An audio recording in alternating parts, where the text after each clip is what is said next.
Two of my really good friends in my life have had breast cancer, and it was really sad when we found out that they had. The majority of my family to all forms of cancer. I never actually got to meet. My grandmother actually had breast cancer, and she was diagnosed in the 80s. And had she been diagnosed now, she probably wouldn't have lost her breast. My friend's mom had breast cancer. It was a very sad grandmother. I have a lady died from breast cancer, and she's actually blind and a survivor. Now she's a survivor. I think you become a survivor when you get your diagnosis. That's when it starts, right? That's when the journey starts. I found out from my GP January, I think it was January 4th, over the phone that my biopsy came back and they said that I had breast cancer. For me to have somebody say you have breast cancer, it wasn't in my family, it wasn't in, I just was a bit shocked and numb and couldn't quite believe it. And of course, when I told my mother, she said, no, you don't have breast cancer. Oh, well, I think my story started back in January 2005 when I got my diagnosis. There was a lot of, I guess, limitations that I didn't realize that were going to come with my experience.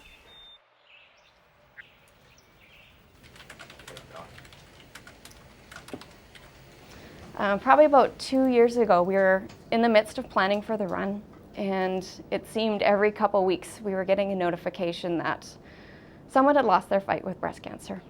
And we probably lost 4 people we knew with a connection to the foundation and the run. So that's very hard because you're working every day to create a future without breast cancer, yet you know some people just, they're not going to make that fight.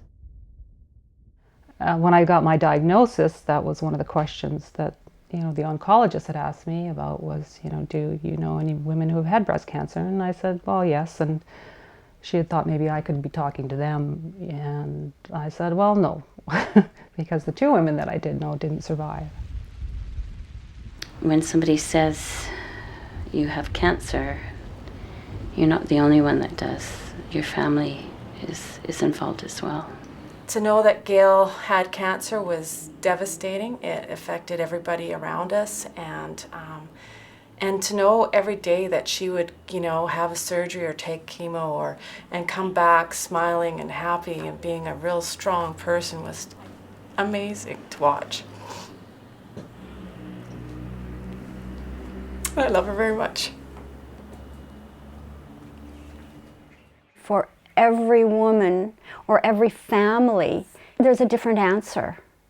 That can depend on sort of how far you are into your prognosis. And it becomes a family thing as well. I think the individual is a survivor, but the family becomes a survivor as well, or survivors. As I remember when I was starting my treatments for chemo and I was losing my hair, and I was walking down to the cancer clinic, and I decided just to wear hats, and I would look at other women as the people coming and going closer the closer I get to the cancer agency, and I'd say, well, these are my people. She was very, very hard on herself. Like, why can I not do this? Why I should be able to do this. I've done this before. And radiation was very difficult for me, but because I'm such an active person. I couldn't do too much then. It was a good month of radiation, and you can imagine your skin being burnt beyond recognition, and maybe with a little bit of cream after, and it would heal, and then you'd be hit again with the next day. So it was every day for, other than weekends, it was every day for 28 days.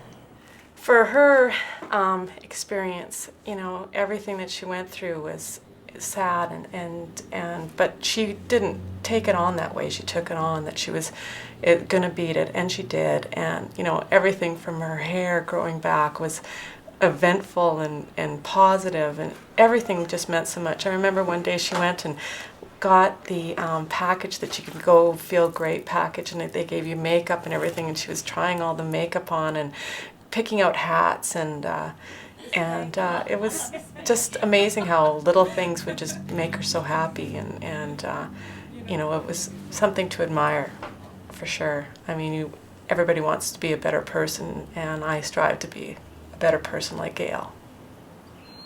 I think I take each challenge with strength and hope. I know people who have just come out of treatment and thought, this has happened to me for a reason, and this has given me, you know, kind of the jumping off point to do something about breast cancer, and they've become spokespeople for us.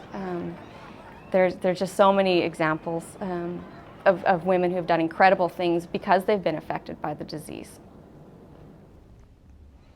I feel good. I'm in a good place now. I'm on my way to just bigger and better things. I don't think of breast cancer every day.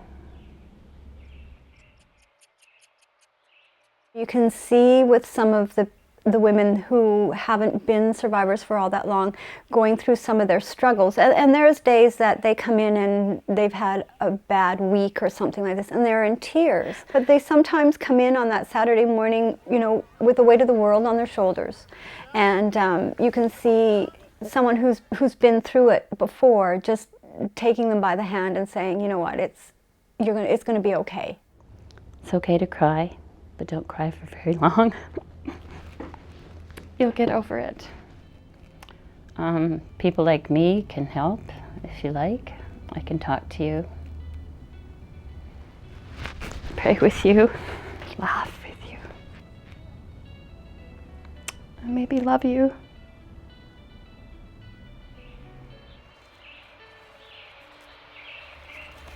I'm really courageous. These tears are for joy, actually.